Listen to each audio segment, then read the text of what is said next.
thank you for clicking on this video and welcome back to my channel. As you guys know, I do polls on my Instagram asking what content you guys want to see on my YouTube, and the winning poll for this video was trying supermodel makeup tips.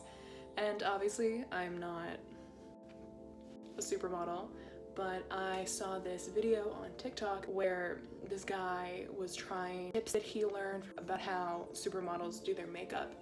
And as you know, if you follow like Bella Hadid, Gigi Hadid, Kendall Jenner, etc., they have really high cheekbones and like kind of a cat eye effect on their lids. And what this video was talking about, how that look can be achieved with highlighting and contouring.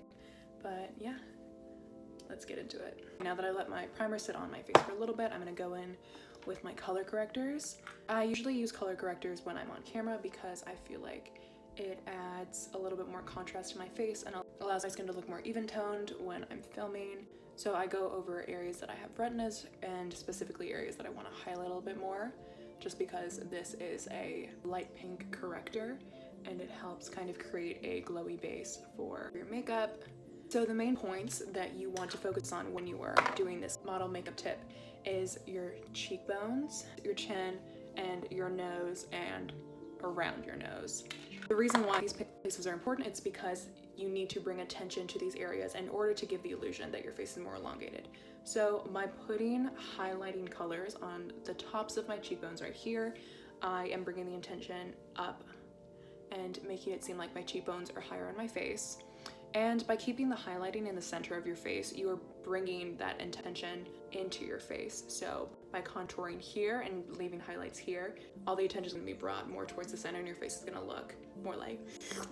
I'm going to lightly blend this corrector now. So now taking my concealer and just go over where I put the corrector. Now that that's more or less blended, I am going to go into my L'Oreal concealer, and this is a shade lighter. And the reason why I'm using a lighter shade than my initial concealer is because I'm going to add even more contrast to create the illusion of higher cheekbones and a more sculpted face. I'm going to go at the tops of my cheekbones like this and even bring it up a little bit right into my eyebrow bone to bring all that attention right to the tops of my face, and go under my nose, chin, and go around my mouth to kind of create this upside down triangle that we want that makes it look like we're super sculpted. So the reason this differs from the traditional way of doing your makeup is because I'm not using my concealer and going under my eyes. What we're focusing on is bringing the attention to specific areas of your face, such as your cheekbones, nose, chin, and not really giving any other part of your face too much attention.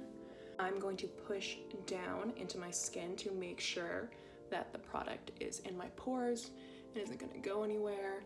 And this just little extra push helps make sure that your makeup is going to be set. So don't hurt yourself, but just push. So the contour brush that I use has a fine point at the top like this. And that's important because I want to make sure that where I'm placing my contour is very strategic and not just kind of making messy lines. So for placing your contour, you want to put it a little bit higher than where you usually would, while still maintaining this kind of blank space for your cheekbone. By placing your contour higher, you are giving the illusion that your cheekbones are higher. So basically my cheekbone is here because you can kind of see this little hollow right here where my cheek is. So my bone is actually here. But what I'm going to do by placing my contour higher, I'm going to give the illusion that my cheekbone is up here and keep that space white. Usually you see people kind of buff in here, but in the picture that I'm using for reference and in the tips that I learned, Bella Hadid has a like blank space right here.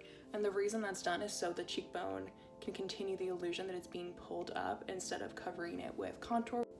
Okay. So I'm going to contour my nose really quickly. Okay, now that I've got a little bit of definition to my nose, I'm going to get into another crucial part of this contouring process. So obviously these warmer tones are great to bronze up your face, but ultimately the shadows that are on our face are not orange like this. So you want to pick a cool toned contour color like this and take a little brush and dip into it. And what I'm going to do is continue the illusion that my cheekbones are higher. So I'm going to go into where the hollow of my cheekbone would be if my cheekbones were this high, and kind of shade in a little bit of cool contour to create a more realistic illusion of a shadow on my face. So I'm going to go into baking my face, and I'm going to put the bake on contrasting areas to my contour to continue the illusion that I have a very elongated face. Okay, now that I've placed the bake on my face and look crazy, I'm going to go over why I put certain things in certain places. So again, we are following the structure of a elongated face and maintaining a highlight at the tops of my cheekbones. And to kind of give that cat eye effect, I'm extending it even higher than my cheekbone and bringing it into my hairline a little bit just to kind of get that really angled look. And I'm bringing it to my cheekbone here to make my arch a little bit more defined and brightened. And I did not put bake under my eyes across. I kept it towards the center of my nose, under my nose, and right at the corners of my mouth. Why this is important and not the traditional way of contouring and highlighting is because, again, it is creating a more elongated face shape and bringing the attention to the center of your face to give a more sculpted look. I'm also placing some bake right under the hollows of my cheekbones to create more definition and contrast to make my cheekbones look lifted. So while I let that sit, I'm going to do my eyebrows. Okay, now that I got a little bit of a shape to my brows, I'm going to dust off my bake. Okay, so after that, I go in with my blush. Where's my blush? So the way that I do my blush is I take some blush and I pack it on the tip of my nose, just because I really like the effect that gives. And if you saw my Doja Cat tutorial, she inspired me to do this. But going back to the supermodel makeup tips, we're gonna take blush and bring it to the top of our cheekbones, kind of hitting the apple very lightly. So here, and then bring it up, but still leaving that space blank. Now that I have a little bit more color to my face, I am going to highlight.